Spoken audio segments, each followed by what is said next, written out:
Local rapper who glorified gun violence and gang life, and now he's dead. As you're about to hear, some people say that was inevitable because of the way that young Pappy lived. Stepping outside from him being my brother, I wasn't like, them type of things happen to them type of people because he was actually a real street dude, you know, like, I know that this is his lifestyle and that's what come with his lifestyle and all of that. Chicago nights hum like a transformer, street lights buzzing, sirens filling the air, while music rattles the seams of old brick 3-flats. Out here, drill music isn't just a soundtrack, it's a report from the front line. Videos drop, comments hit a nerve, and a line in a verse can turn a sidewalk into a battlefield by night.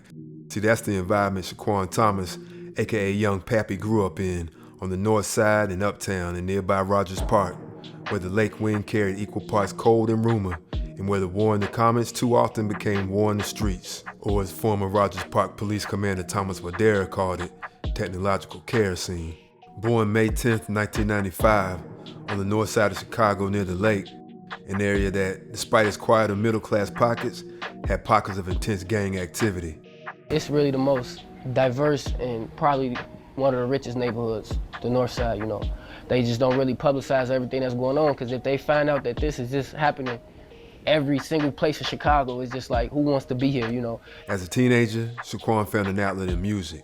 He adopted the moniker Young Pappy and began recording music influenced by his environment. But the same streets that inspired Pappy's music also threatened his life.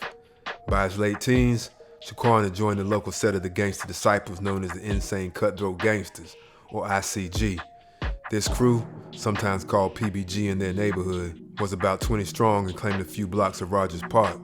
Young Pappy quickly became their most infamous member. But before the aliases, there was a kid with a pen and a hunger. His mother, Ingrid Thomas, swore the stage name and tough talking verses were armor, a made-up persona used as protection. That wasn't who he was, she said. It's a mode of survival. But persona cuts both ways. The same mask that kept you safe on the walk home can mark you for the ride back. In Chicago's drill economy, authenticity is a currency, expensive to earn and even costlier to keep. By 2014, Pappy's name was ringing out in Chicago's drill scene. He wasn't signed to any labels, but tracks like Killer and Fanteo Freestyle made him a local star. Fans loved his unfiltered portrayal of gang life, but to his enemies, each lyric was a challenge. On social media, Pappy mocked his foes relentlessly, and they damn sure vowed revenge. Police and neighbors already knew the path. Officers even tried to intervene by locking Pappy up on any minor charge that might stick, personally urging him and his family to change course. Pappy's mother insisted her son was misunderstood and unfairly painted as a villain by authorities, yet she even feared for his life as threats mounted. The reality of his music came to life, and by early 2014, Pappy had been a target of multiple assassination attempts. His main ops were a set of vice lords, specifically the conservative vice lords, or CVL, who operated in the same north side area. Tensions between Pappy's insane cutthroats and the CVL simmered on social media, each side pushing threats. On the night of February 5th, 2014, Young Pappy and some friends were hanging out by a McDonald's in Rogers Park. A masked gunman stepped into the parking lot of the McDonald's at Clark and Pratt and cracked the night open. Gunshots shattered the winter quiet, sending people scrambling between parked cars. 17-year-old Markeo Carr went down. 3 others were hit, including Pappy, who took a round in the arm. In the chaos, the shooter slipped away, leaving Markeo bleeding out on the cold ground. The next morning, a worker scraped frozen blood with a shovel, suds mixing with the February slush. The camera in the pizzeria next door had caught the terror in perfect clarity. Still no one was charged though. On the corners, the grief hardened into a promise to get back. Just weeks after the shooting, Pappy seemed unfazed. Chicago police, however, were determined to cool down the street war. In March 2014, officers arrested Pappy for reckless conduct, a minor charge that had him sit in jail for 60 days.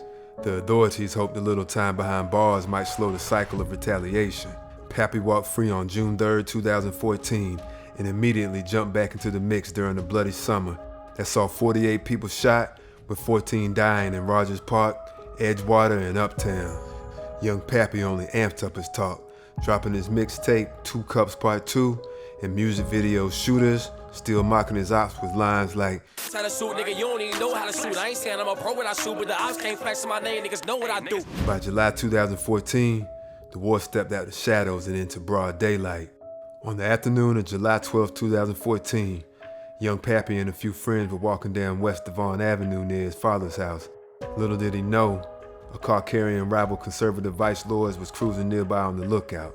Inside that vehicle was a 31-year-old CVL leader named Eric Vaughn. According to prosecutors, when Vaughn spotted Pappy on the sidewalk, he handed the gun to his accomplice, 15-year-old Denzel Burke, and gave him a simple order: wet that t-shirt up.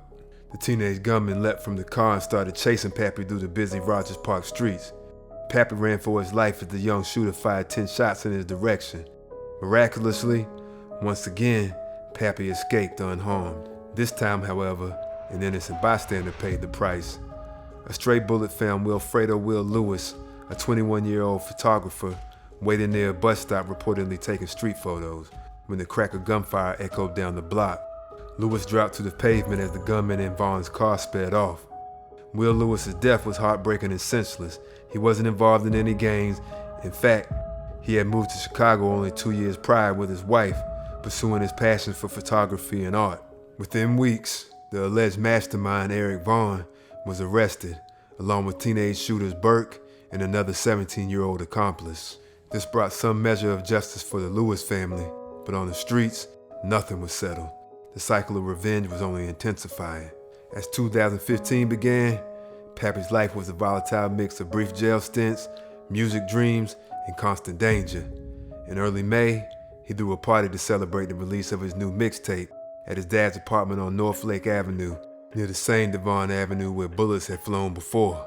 The gathering was meant to be a triumph for the young rapper, but it turned into yet another showdown with the police. It happened when police arrived in the 6300 block of Lakewood in response to noise complaints. Officers say someone at a party on the second floor fired shots at their patrol car. Authorities finally stormed the apartment at about 6:30 and arrested everyone involved in the barricade. The entire group was taken to the 24th District Police Headquarters at Clark and Devon as police are just still sorting this whole thing out. The tense standoff lasted 5 hours into the night before Pappy and 30 others were arrested on misdemeanor disorderly conduct charges.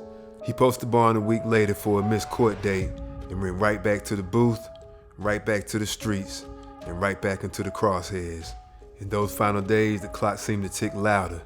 The internet fed on the momentum, and the block grew tense and watchful. Everyone knew the math, they just didn't know when it would be solved. The answer came on the early morning of May 29, 2015. At 1:30 a.m., the streets of Uptown were still humid as summer approached. Pappy, now 20 years old, was walking down the residential block of North Kenmore Avenue near Lawrence Avenue in Uptown when the darkness of the morning lit up with muzzle flashes.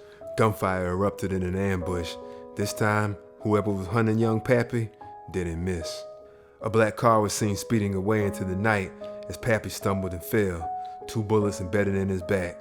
Panic calls to 911 brought paramedics who found Shaquan Thomas lying wounded on the sidewalk across from St. Thomas of Canterbury Church. They rushed him to Advocate, Illinois' Masonic Medical Center, but it was too late.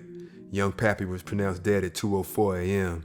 After so many close calls, Chicago's drill scene had claimed another life. The kid who had once bragged in a tweet he was still here was now gone.